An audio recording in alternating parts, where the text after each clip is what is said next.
ரதசப்தமிக்கு ஒரு ப்ராடக்ட் போட்டிருக்கோம். ரொம்ப ரொம்ப சூப்பரான ப்ராடக்ட் அது. அதாவது ரதசப்தமி மட்டும் இல்லைங்க, எதுக்கெல்லாம் இதை யூஸ் பண்ணலாம், என்னென்ன பிரச்சனைகளுக்கு யூஸ் பண்ணலாம்? அதாவது அரசாங்கம் சார்ந்து எனக்கு அனுகூலம் கிடைக்கணும். அதாவது அரசாங்க வேலை கிடைக்காது, அரசாங்கத்துல நான் இருக்கிறேன் ஆனா எனக்கு ப்ரமோஷன் கிடைக்கல, அரசாங்கத்துல இருக்கிற எனக்கு மதிப்பு மரியாதை இல்லை, என் பேச்சுக்கு அங்க செல்லுபடி ஆகல, நான் எவ்வளவோ எக்ஸாம் எழுதுறேன் அரசாங்கத்துக்காக, ஆனா அந்த எக்ஸாம்ல என்னால பாஸ் பண்ண முடியல, 2 மார்க்ல போகுது 1 மார்க்ல போகுதுன்றவங்க. அதுக்கப்புறம் அரசாங்கத்துல பாத்தீங்கன்னா கேஸ் எல்லாம் போட்டிருப்பாங்க சில பேரு.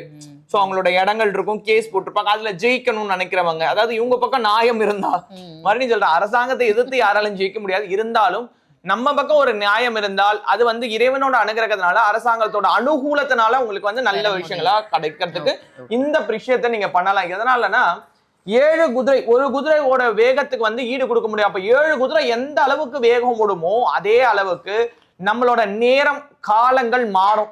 இதனாலனா சூரியனோட அந்த சுற்றுதல் ஒரே மாதிரி தான் இருக்கும், ஆனா அதுக்கு ஈக்குவலண்டா நேர் ஆப்போசிட்டா நம்மளோட பூமியும் சுத்துது.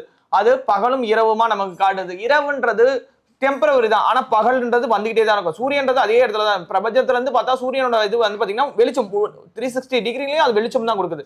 மேல கீழே எந்த பக்கம் பார்த்தாலுமே நெருப்பு ஜுவாலை தான்.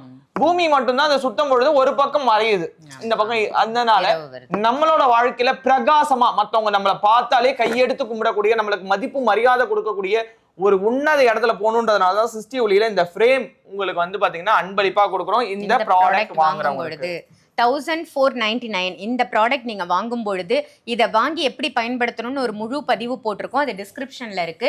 அந்த பதிவையும் போய் பார்த்து எப்படி பயன்படுத்தணும்னு தெரிஞ்சுக்கோங்க. இந்த ரதசப்தமியை மிஸ் பண்ணிடாதீங்க, கண்டிப்பா எல்லாருமே பயன்படுத்திக்கோங்க. அந்த சூரியன் எப்படி பிரகாசமா ஜொலிக்கிறாரோ அந்த மாதிரி நம்ம வாழ்க்கையும் நிச்சயமா ஜொலிக்கும், உங்க வாழ்க்கையிலையும் மாற்றம் வரும்.